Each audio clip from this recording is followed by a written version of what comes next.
poem's about my mother. My mother has a crazy backstory that I don't really entirely get into with this poem, but this one goes out to her. It's called If She Was My Mother.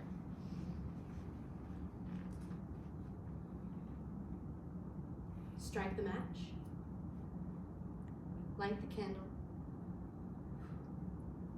And watch me burn. Stop me if you've heard this one before. Your mama's so fat. Wait, that's not right. Your mama's so ugly. Okay, wait, that's not right either. Okay, here we go. Your mama walks into a bar. Asks the bartender for a glass of white wine. Yeah, she's classy like that. Takes a look around, spots a man, and gets knocked up. I know what you're thinking. Ginger, that's not a joke. There's no punchline.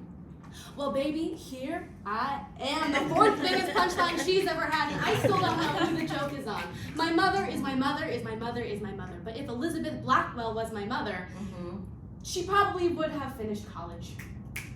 You know, she probably wouldn't have let men into her life and promised to take care of her like a wind that promises to blow up all of your leaves and keep them suspended in time. But the thing about wind is, by definition, it blows away.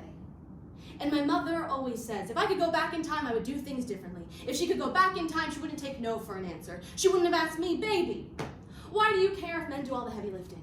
If they want to do something for me, I don't care if they think I'm weak. Says the woman who's been heavy lifting up her entire life just for men to think she's weak, waiting for the men that will never come and carry this burden with her. If Margaret Sanger was my mother, she wouldn't be waiting for the men to come and take care of the children that they caused, but she carried like a burden. I learned early, as the oldest daughter, that if you rearranged the letters in my name, you spelled Jane. But I never had the tools to give her the abortion she regrets not having. I was the place that she went when her younger children reached up their hands and grabbed the last bit of her sanity while she reached her hands out in front of her, waiting for love to fall into them, but only catching ashes until her candle fingers melted and waxy tears dripped off the sides. Icarus flew too close to the sun, but my mother, with a nose only meant to smell burning sugar, walked too close to the man who told her who he was with liquor on his breath. You don't have to lie to girls, says Sabrina Carpenter. Listen to Sabrina, Mom. If Belle Hooks was my mother, it would be all about love. But rape isn't love, Mom. Neither is silence. Neither is absence. Your mother asked you what you were wearing that night, so you asked me what I was wearing that night in hopes that night can be erased under the pressure of a generational curse of girls who never unlearned what their mothers taught them. Mama, you raised me.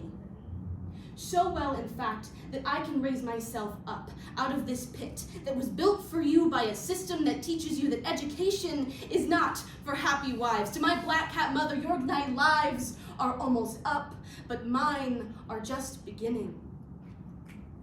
So let me raise you now. Let me strike you a match.